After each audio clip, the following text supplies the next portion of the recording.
Look at this picture carefully. Picture of a goddess that contradicts all standard definitions of divinity. She is not appearing merciful, blissful, or anything that we think the divine should be. She is one aspect of the Divine Mother. She is Chamunda. And the story of goddess Chamunda is deeply symbolic and related to a core question concerning half of the human race, women. Should a woman be considered a complete being or just a thing that a real human person, a complete person, a man can possess? Actually, the goddess and stories related to her in Indian mythology raise some questions that still make us think.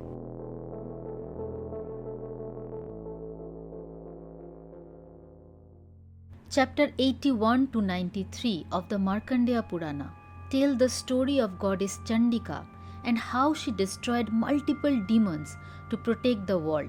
And goddess Chamunda appears in this story in a very powerful moment. In her idols, she is often depicted as skeletal. As per the text, her flesh is dry, her sunken belly, protruding ribs, visible veins, huge face and lolling tongue make her look extremely scary. Her eyes are blood red and flaming in rage. In some depictions, a scorpion is painted on her shrunken abdomen. Unlike other goddesses, she does not wear usual beautiful jewelry. Instead, she wears a garland of severed heads or skulls. The tiger skin is all that she wears. Her wild hair is sometimes entwined with snakes.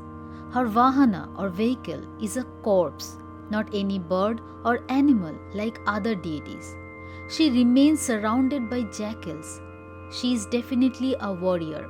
The weapons she holds include a trident, a sword, a skull cup, a drum or damru, and severed head. This goddess is none other than goddess Kali herself.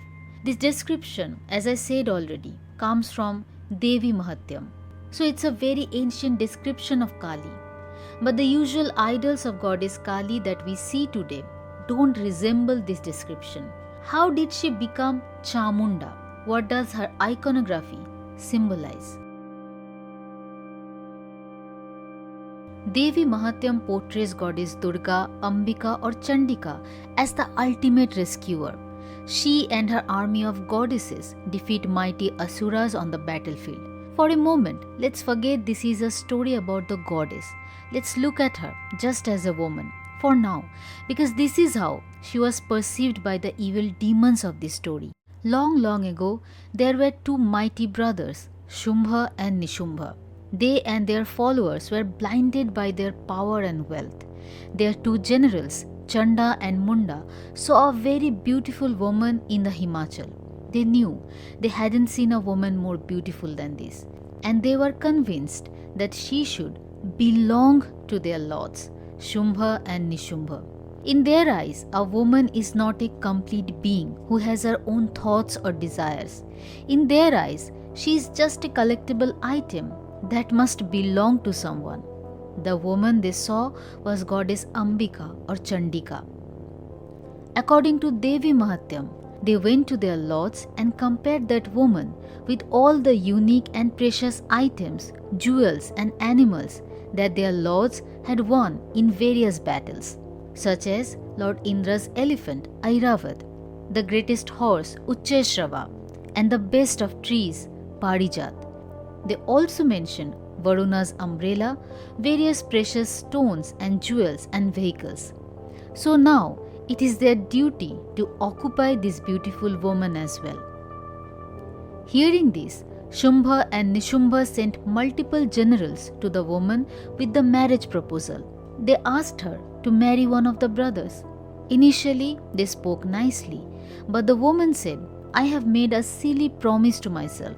I will only marry a man who can defeat me in the battleground." Men like Shumbha and Nishumbha could not tolerate such audacity from a woman.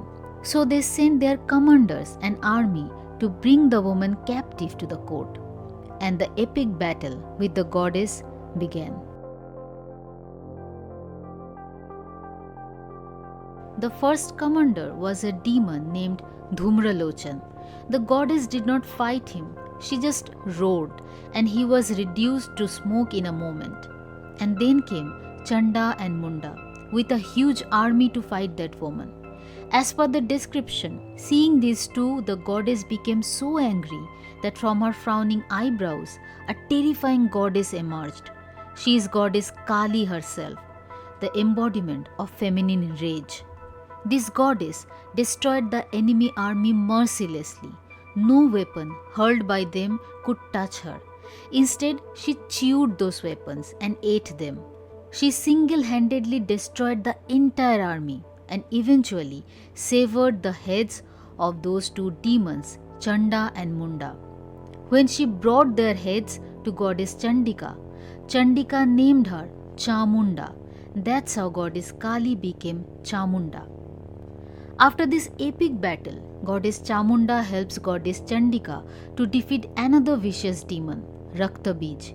He had this unique power to reproduce himself from each droplet of his blood that touched the ground. This power made him invincible. But the goddess became fiercer to deal with this challenge. She asks Chamunda to spread her mouth and drink every drop of his blood before touching the ground.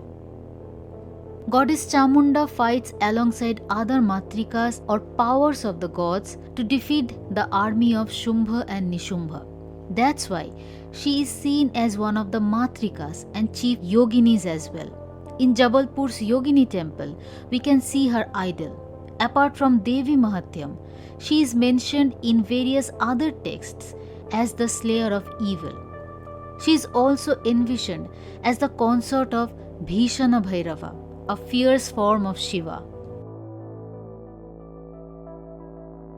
Hinduism is a profoundly symbolic belief system, so her iconography and the entire story hold deep meaning. Today, we are familiar with this form of goddess Kali, which is quite different from the Chamunda idols.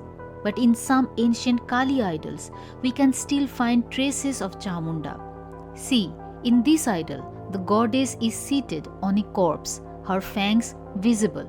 The first thing about this story that strikes me is that Chanda and Munda notice the goddess because of her beauty, but their behavior towards the goddess turned her into someone who had no trace of that kind of beauty. The kind of beauty that might enchant a man who looks at her with lust. This form is completely contrary to our traditional definition of female beauty. With a skeletal body, sunken abdomen, and flaming eyes, she only intensifies fear. She is the pure rage of a woman who has been disregarded. We all know that the matrikas are the essence of the male deities, but in a sense, we can look at goddess Chamunda as the essence or Shakti of goddess Chandika herself. In some ancient depictions, goddess Chamunda has been seen as goddess Chandika herself. So the idea that only male gods have an inner Shakti is wrong. Later in this text, we find a separate mention of a similar goddess named Chandika Shakti. Secondly, each aspect of her appearance associates her with death and destruction. For example, the garland of skulls, jackals who are often seen in crematoriums, and her Vahana, the corpse. Goddess Durga's vehicle is a lion who represents her strength and royal existence. Likewise, the corpse under the feet of goddess Chamunda shows her ultimate control over death. The garland of severed heads basically represents the destruction of the ego by time itself and a transformative journey. In many depictions, we can see a scorpion on her abdomen. The scorpion represents the pain of transformation. As a woman, I ask myself this question: does this fierce form of the goddess represent anger only? Or is there a trace of pain hidden somewhere in it? The pain of not being seen as the person that she is, beyond her beauty or identity as a woman.